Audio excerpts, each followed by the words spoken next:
No.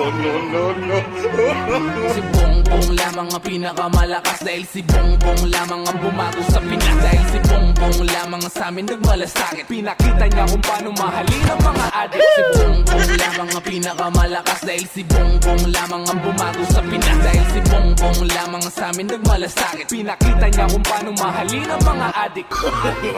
No. Yo, tara ko sa huwag ka masyadong tahimik. Tara pumunta ka dito, papatikin ko yung mig-mig. Sige hit lang, hanggang sa masabog tayo walang ahadlang. Malaya tayong gumamit kahit saan, malaya na rin tayong gumawa ng karahasan. Kaya salamat sa aming mahal na Pangulo, dahil lahat kami mga adik sa'yo ay saludo. Mikmik tayo. Sarap po. Si Bongbong lamang ang pinakamalakas, dahil si Bongbong lamang ang bumago